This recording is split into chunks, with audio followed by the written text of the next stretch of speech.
हे घे, आणखी सांग.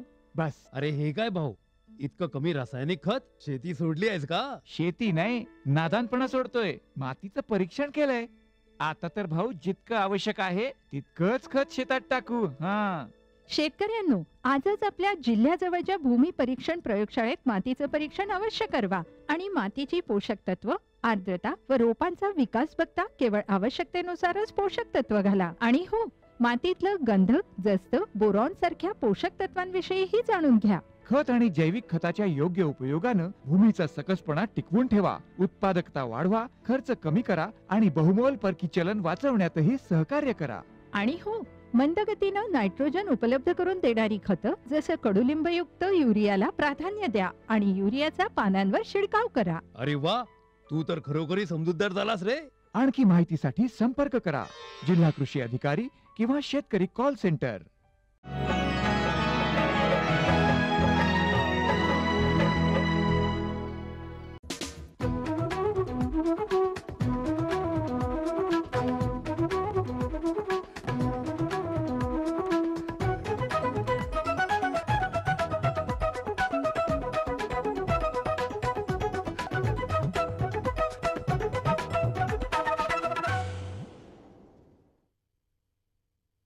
राज्यांना योजना तयार करण्याचे स्वातंत्र्य द्या. मुख्यमंत्री.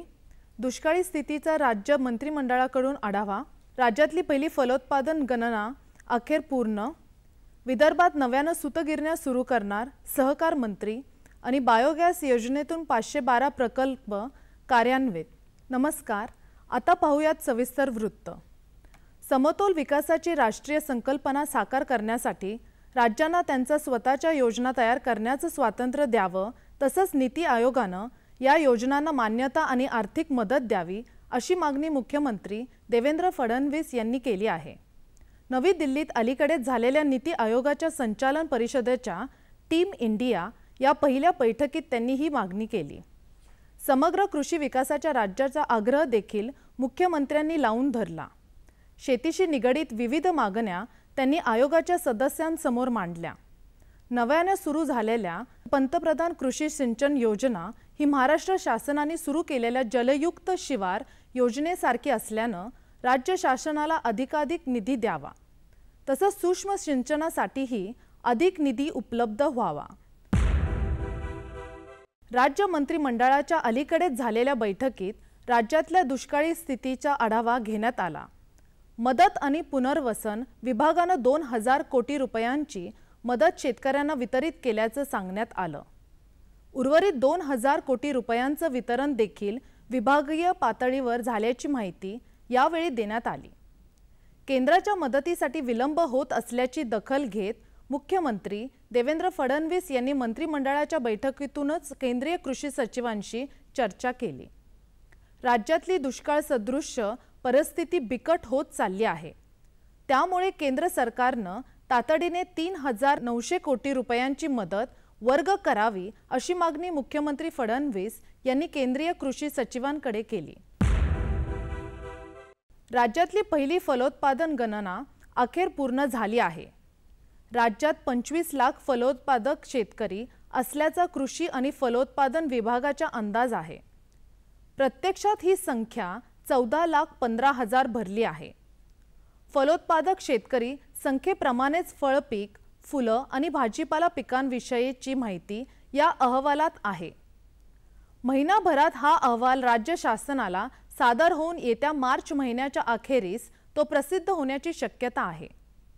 फळं, फुलं आणि भाजीपाला पिकांची क्षेत्र, उत्पादन, उत्पादकता, शेतकरी संख्या, त्याबाबतची साधना सामग्री, फलोत्पादक शेतकऱ्यांची स्थिती याबाबत राज्यात कोणतीही माहिती उपलब्ध नव्हती.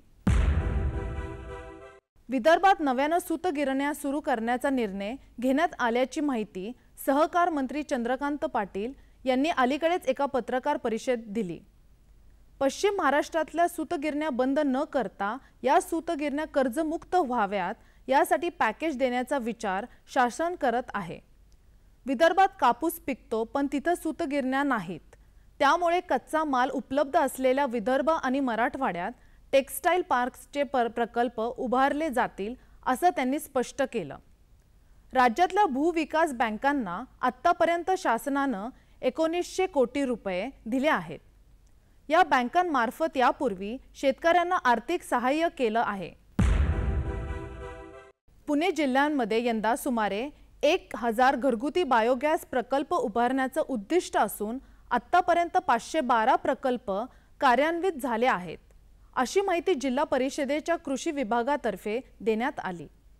राष्ट्रीय बायोगॅस विकास योजनेअंतर्गत पुणे जिल्हा परिषदेमार्फत घरगुती बायोगॅस उभारण्यासाठी अनुदानातून योजना राबवण्यात येत आहे। लाभार्थ्यांना बायोगॅस संयंत्र स्वखर्चाने उभारल्यानंतर या योजनेतून अनुदान देण्यात येतं। उन्हाळी भुईमूग पिकासाठी मध्यम चांगल्या निचऱ्याची सेंद्रिय पदार्थ असलेल्या जमिनीची निवड करावी। पिकाची पेरणी थंडी कमी झाल्यावर करावी। पेरणीसाठी 100 ते 125 किलो बियाणे वापरावे। TAG 24, TG 26, SB 11 यापैकी वाणाचा वापर करावा। पेरणीच्या वेळी संपूर्ण रासायनिक खताची मात्रा द्यावी। त्यात नत्र 25 किलो अधिक स्फुरद 50 किलो प्रति हेक्टर द्यावे।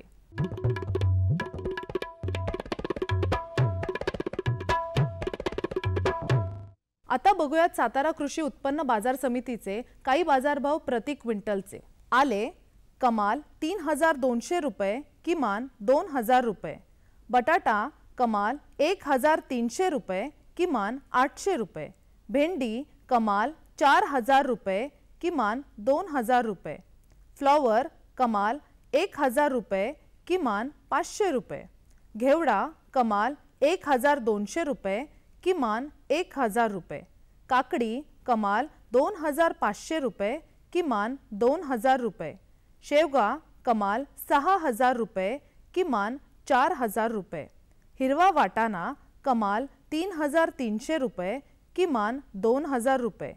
आणि टोमॅटो कमाल 1500 रुपये, किमान 1000 रुपये।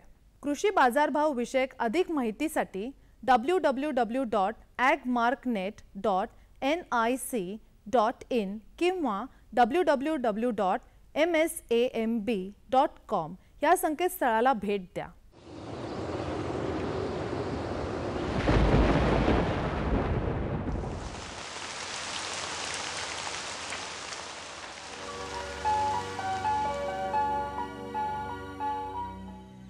राज्यातील हवामान मुख्यतः कोरडे राहण्याची शक्यता आहे। राज्यातील काही प्रमुख शहरांचे तापमान अंश सेल्सिअस मध्ये पुढील प्रमाणे। मुंबई कमाल 31 अंश सेल्सिअस, किमान 17 अंश सेल्सिअस। पुणे कमाल 32 अंश सेल्सिअस, किमान 16 अंश सेल्सिअस। नागपूर कमाल 33 अंश सेल्सिअस, किमान 18 अंश सेल्सिअस। नाशिक कमाल 34 अंश सेल्सिअस, किमान 16 अंश सेल्सिअस। औरंगाबाद कमाल 33 अंश सेल्सिअस, किमान 20 अंश सेल्सिअस। कोल्हापूर कमाल 35 अंश सेल्सिअस, किमान 14 अंश सेल्सिअस। सांगली कमाल 34 अंश सेल्सिअस, किमान 19 अंश सेल्सिअस। सातारा कमाल 33 अंश सेल्सिअस, किमान 16 अंश सेल्सिअस। आणि सोलापूर कमाल 34 अंश सेल्सिअस, किमान 21 अंश सेल्सिअस राहण्याची शक्यता आहे। हवामान विषयक अधिक माहितीसाठी भारतीय हवामान विभागाच्या www.imd.gov.in या संकेतस्थळाला भेट द्या। या होत्या आजच्या कृषी वार्ता। पुन्हा भेटूयात पुढील भागात। तोपर्यंत नमस्कार।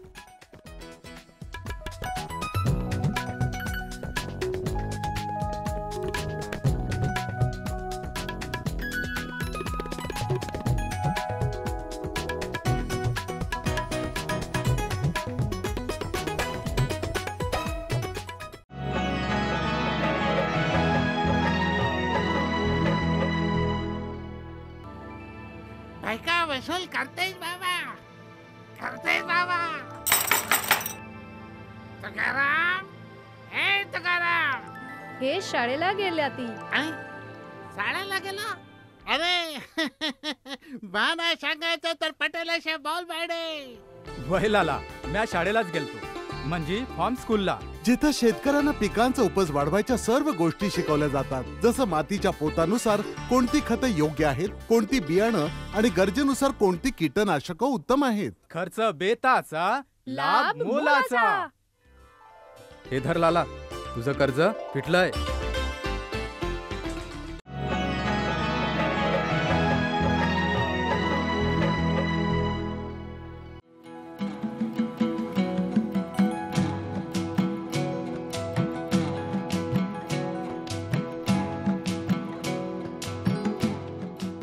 सर्व व्यवसायामध्ये उच्च असा शेती हा व्यवसाय आहे. कारण माणसाच्या अन्न, वस्त्र, निवारा या 3 मूलभूत गरजांपैकी अन्न ही महत्त्वाची गरज यामधून भागवली जाते. पण हा व्यवसाय संपूर्णतः निसर्गावर अवलंबून असल्यामुळे व्यवसायातून मिळणाऱ्या उत्पन्नाचा ओघ स्थिर राहू शकत नाही. कधीकधी पावसाचा लहरीपणा आणि हवामानातील बदल यामुळे हा व्यवसाय करणारे धोक्यात येऊ शकतात. त्यामुळेच आजकाल या व्यवसायास पूरक असे अनेक व्यवसाय करण्याकडे कल वाढत आहे. गोपालन, दुग्ध व्यवसाय, कोंबडी पालन यासारख्या पूरक व्यवसायांबरोबरच नवीनच एक व्यवसाय उदयास येत आहे, तो म्हणजे टर्की पालन. भारतामध्ये साधारणतः तामिळनाडू, केरळा, गोवा या राज्यामध्ये या व्यवसायाचा मोठ्या प्रमाणात प्रसार झाल्याचे दिसून येते. हा पक्षी भारतीय वातावरणात वाढण्यासाठी उत्तम आहे. हा पक्षी उष्णकटिबंधातील असून त्याला भारतीय हवामान हे अत्यंत सुटेबल आहे. हा टर्की पालन व्यवसाय जो आहे तो मुख्यत्वे करून मांसासाठीच केला जातो. या व्यवसायाचे महत्त्व ज्यावेळेस अमेरिकेमध्ये थँक्सगिव्हिंग डेसाठी टर्की पक्ष्यांना खूप मागणी असते. भारतामध्ये सुद्धा ख्रिश्चन समाजासाठी त्यांच्या धार्मिक उत्सवासाठी टर्की मांस हे सेवन केले जाते. भारतात ज्यावेळेस विचार केला जातो त्यावेळेस टर्की पालन हा व्यवसाय आता मूळ धरू लागलेला आहे.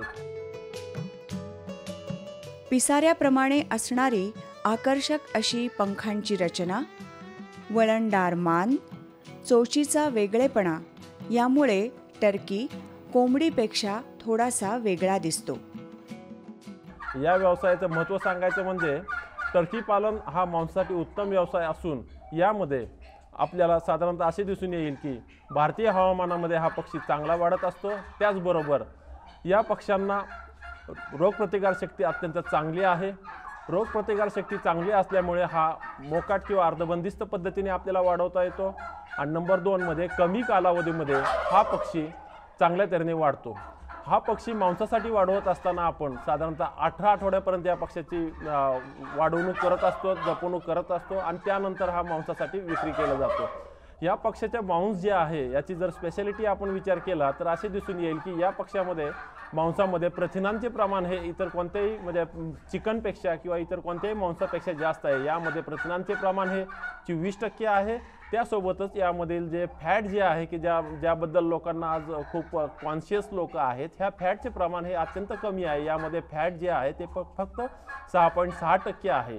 तसेच हा पक्षी जो आहे आपल्याला या पक्षामध्ये थोड्याफार प्रमाणात तंतुमय पदार्थाचा वापर करता येत असतो खाद्यामध्ये. तंतुमय पदार्थामध्ये पक्षी जे आहेत ते हिरवे गवत एक सर्टन 5 आठवड्यानंतर हिरवे गवत सुद्धा खात असतात. त्यामुळे याचा वाढवणुकीचा जो खाद्यावरील खर्च जो आहे तो कमी होत असतो. त्यासोबतच या मांसामध्ये जे क्षार आणि जीवनसत्व याचे प्रमाण अत्यंत उत्तम आहे. त्यामुळे या पक्षाच्या मांसाला ही चांगली मागणी आहे. फक्त खाण्यासाठी उपयोग असलेल्या टर्की पक्ष्याची 18 आठवड्यांमध्ये पूर्ण वाढ होते. एका पक्षापासून निश्चित असं 5 किलो मांस विक्रीस उपलब्ध करण्यासाठी अंडी घातल्यापासूनच त्याची विशेष अशी काळजी घेतली जाते. यंत्राद्वारे शास्त्रोक्त पद्धतीनं अंड्यांची उबवणूक केली जाते. याच्यामध्ये जे आपण जे पक्षी बघता आहात ते ब्रीडर पक्षी आहेत. याच्यामध्ये नर आणि मादीचा जो रेशो असतो तो सुद्धा मेंटेन केलेला असतो. याच्यामध्ये 5 माद्यामागं 1 नर सोडला जातो आणि नर आणि मादीचं नैसर्गिक पद्धतीनं त्याचा संभोग मिलन घडून येतं. त्याच्यानंतर याचं अंडी उत्पादन होतं. अंडी उत्पादन होत असताना साधारणतः वर्षाकाठी एक ब्रिडर मादी ही साधारणतः 80 ते 100 अंडी देते आपल्याला आणि 80 ते 100 अंड्यामधून ज्यावेळेस आपण पिल्लांचं उत्पादन करतो त्यावेळेस साधारणतः एक 80 ते 85% पिल्ली तुम्हाला त्याच्यामध्ये हॅचिंग पर्सेंटेज जे आहे ते 80 ते 85 ते 90च्या दरम्यान तुम्हाला हॅचिंग पर्सेंटेज मिळतं. ज्यावेळेस पक्षी ही अंडी घालतात त्यावेळेस ही अंडी शास्त्रीय पद्धतीने गोळा केली जातात. त्यांचं 3 ते 4 दिवस ते ठेवले जातात आणि त्यांचं जे स्टोरेजचं जे तापमान आहे अंडी साठवणूक करण्याचं तापमान साधारणतः एक 18 डिग्री सेल्सिअस ते 15 डिग्री सेल्सिअसच्या आसपास हे अंडी साठवली जातात. त्याच्यानंतर ही अंडी एक मुस्लिन क्लॉथनी किंवा फडक्यानी कॉटनच्या फडक्याने ती व्यवस्थित पुसली जातात. त्याच्यावरची घाण काढली जाते आणि ती अंडी व्यवस्थित त्या मशीनमध्ये अंडी उबवणी केंद्र जे आहे त्याला अंडी उबवणी मशीन आपण त्याला म्हणतो. त्याच्यामध्ये सेटर आणि हॅचर हे 2 प्रकार येतात. याच्यामध्ये सेटर मशीनमध्ये टर्कीची अंडी ही पहिले 25 दिवस ठेवली जातात आणि अंडी ठेवत असताना अंड्याची पोझिशन ही मोठी बाजू अंड्याची वरती करून ठेवली जाते. त्याच्यानंतर ही अंडी प्रत्येक तासाला हलवली जातात.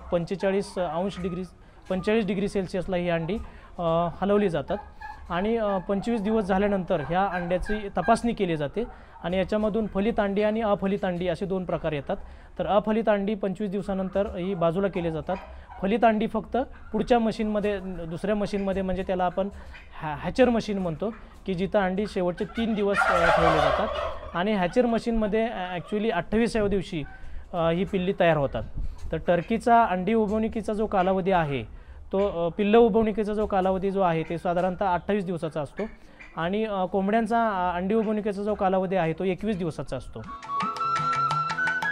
टर्की पक्ष्यामध्ये रोगप्रतिकारक शक्ती चांगली असल्याने सहसा हे पक्षी आजारी पडत नाहीत.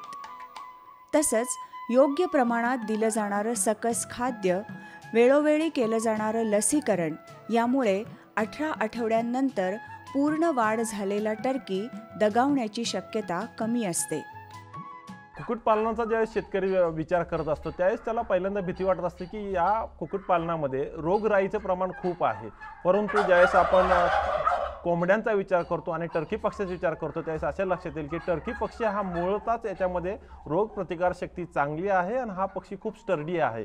त्यामुळे यामध्ये रोगप्रतिकारशक्ती चांगली असल्यामुळे यांना जे आपल्याला औषधोपचाराचा खर्च आहे तो सुद्धा कमी असतो आणि यांना हार्डली आपल्याला 2 ते 3 प्रकारच्या लसी फक्त द्याव्या लागतात. म्हणजे सुरुवातीला ज्यावेळेस आपण पिल्लं असतात त्यावेळेस त्यांना मानमोडी नावाची लस द्यावायची असते आणि त्याच्यानंतर 7व्या आठवड्यामध्ये आपल्याला त्यांना देवीची लस द्यायची असते आणि 10 ते 12 आठवड्याच्या दरम्यान आपण त्यांना कॉलराची लस देत असतो. आता या पक्षाचं ज्यावेळेस आपण उत्तम व्यवसाय आहे असं म्हणत असतो त्यावेळेस यामध्ये आपल्याला प्रामुख्याने याचा विचार करावा लागतो की याचं अर्थशास्त्राचं गणित काय आहे.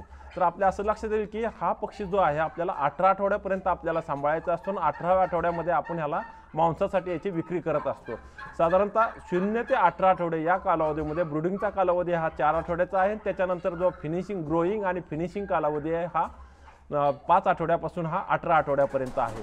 तर 5 ते 18 या आठवड्यामध्ये आपल्याला 5 ते 18 या आठवड्याच्या कालावधीमध्ये हा पक्षी आपण बाहेर सोडून त्यांना 30% जे खाद्य आहे सप्लिमेंटरी फीडिंग करत असतो. हा पक्षी बाहेर ज्यावेळेस सोडतो आपण त्यावेळेस आपल्या परिसरामध्ये उपलब्ध असलेले त्या खाद्याचे घटक आहेत, कीटक असतील किंवा जे तुमचं धान्य वगैरे आहे बाहेर पडलेलं असेल किंवा किचन वेस्ट जे असेल याचा हा पक्षी चांगल्या तऱ्हेने वापर करून याची वाढ होत असते.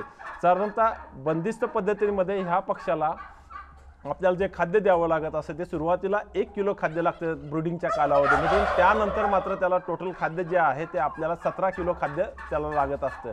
तर 17 ते 18 किलो खाद्यामध्ये हा पक्षी तुमचा तयार होत असतो आणि विक्रीयोग्य जे वजन आहे नराचं वजन हे मादीपेक्षा जास्त असतं. नरामध्ये आपल्याला वजन 7.5 किलो मिळत असतं 18 आठवड्यामध्ये आणि मादीमध्ये वजन जे आहे ते 5.5 किलो आपल्याला मिळत असतं. म्हणजे साधारणतः ॲव्हरेज आपण जर 50 पक्षी सांभाळले तर 6.5 किलो वजन जे आहे प्रति पक्षी आपल्याला 18 आठवड्यामध्ये मिळत असतं. आणि हे जे पक्षी जे आहेत ज्यावेळेस आपण मांसासाठी विकत असतो त्यावेळेस ते वजनावर विकत असतं, लाईव्ह वेट ज्याला म्हणतो ॲसच बेसिसवर आपण ते विकत असतो. बाजारामध्ये याला चांगली मागणी आहे. साधारणतः 120 ते 120 रुपये किलोच्या आसपास याचा दर असतो.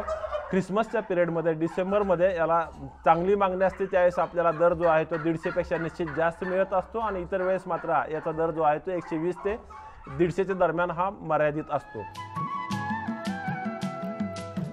प्रोटीनचं प्रमाण जास्त आणि फॅटचं प्रमाण कमी असं हे इतरांपेक्षा वेगळ्या गुणधर्माचं टर्कीचं मांस आहे.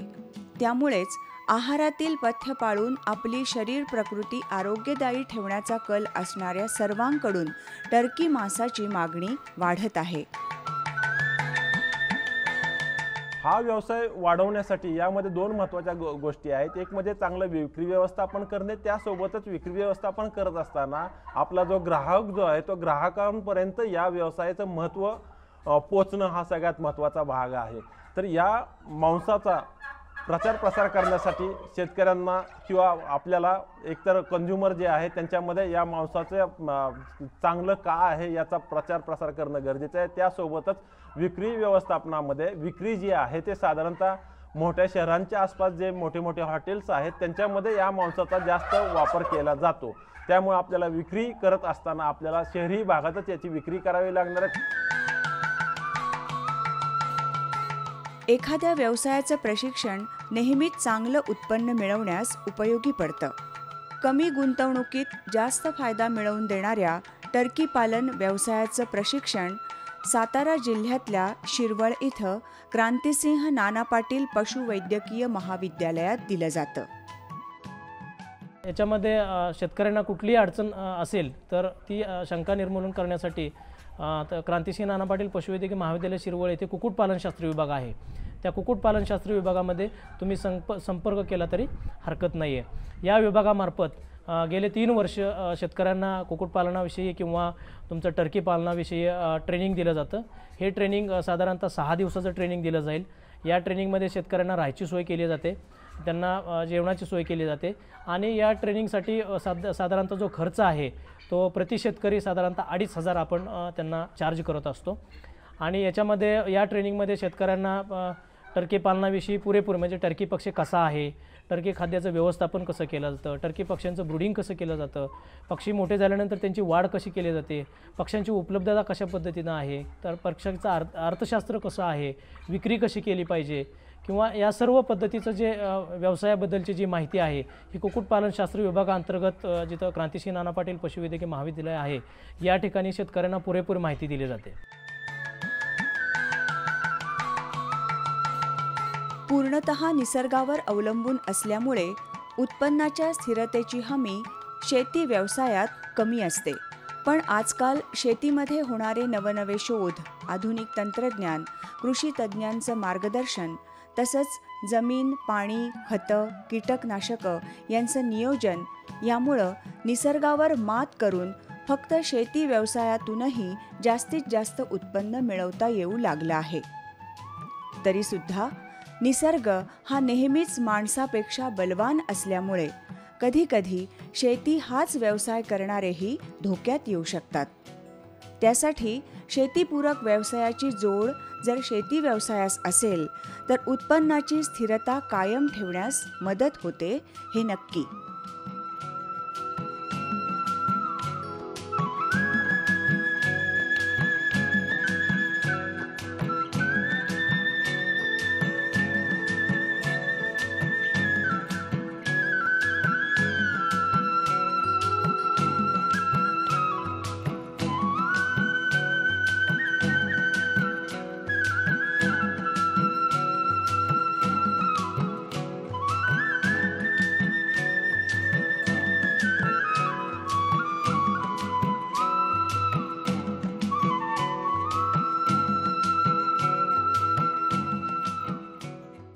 आमचा पत्ता निर्माता कृषी दर्शन, दूरदर्शन केंद्र पुणे. आमचे ईमेल आयडी असे आहे ddkpunekrshi@hotmail.com आणि ddkpunekrshi@rediffmail.com.